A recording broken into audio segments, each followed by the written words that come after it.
player. And it wasn't until I moved back here from Nicaragua and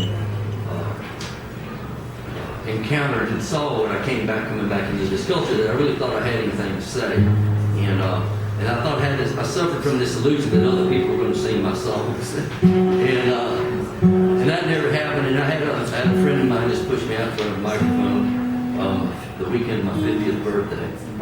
And I've been doing it ever since. And I have no regrets about it. Some of it, parts of it, well, it hadn't been quite as lucrative as I kind of thought it might have been. But I've kind of hung in there. And 2 years ago, I was playing in South by Southwest in Austin. I got through playing. It was a good gig, you know. And you know how it is sometimes, you know, you just kind of nailed it, you know. I was coming off, and I had this really good feeling.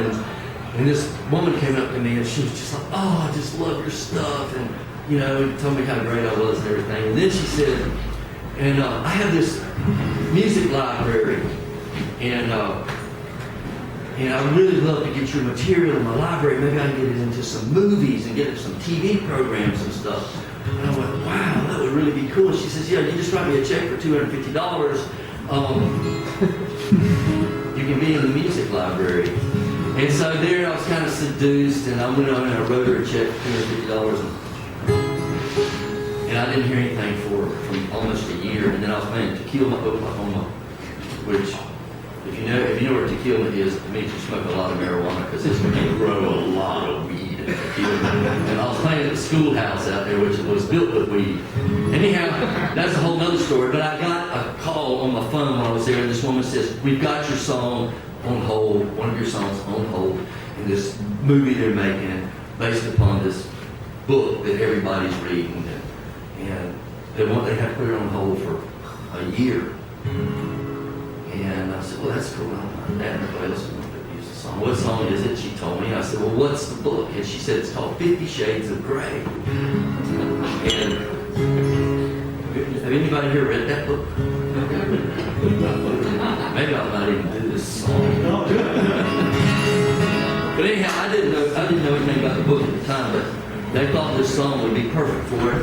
And 1 year later, they told me they were passing on it. So if any of you go to see 50 Shades of Grey, I want you to think about me and this song when you go to see it. And whatever else you're thinking about while you're there.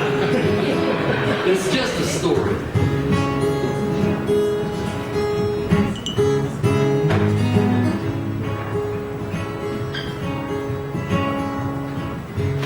It was early spring, I stepped St. Louis. I'm searching for higher ground. I rode southwest, followed the new territory, made a circle around every town. At night I'd sleep in the open fields, the stars would watch over me. With a stone for my pillow, a finger on the trigger, I considered what it meant to be free. Fortnight in, I stopped at a bend where the Arkansas River flowed.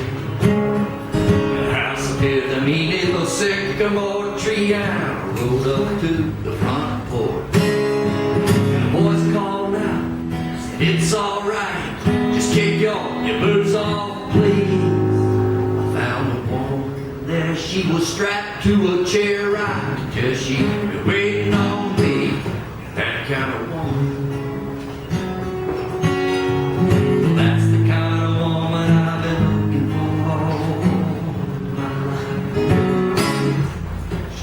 Black tea and biscuits, and candlelit parlor, and a fire crackled in her stove. I sat on her sofa, she come a little closer. I felt something rise in my bones. She read me some poetry from blood-stained pages, a book from her highest shelf. And then she led me by the hand to the promised land and introduced me to myself. Yeah, that kind of woman. That's the kind of woman I've been looking for all my life. We fell fast asleep on her bed of nails. I woke up and the cock crowed twice.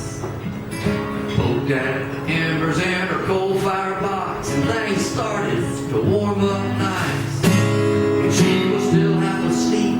She told me her dream, a serpent had taught her to fly. And then she made me roll her over, put my hands on her shoulders, give her something to remember me by. Yeah, that kind of woman. That's the kind of woman I've been looking for. She was wrapped up in a blanket. She made a pot of coffee, helped me get my boots back on. She pulled the corn out of the air and she slipped it in my pocket. And I walked out the door alone. And she was watching from the kitchen as I sat on my pony. The window she blew me a kiss. I was well on my way. I had ridden all day before I felt it hit my lips. That kind of woman.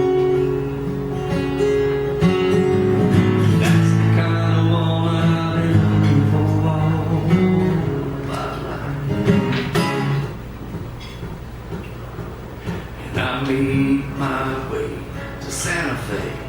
Took a year to start my life anew. Sleepless nights, they kind of wore me down. I knew what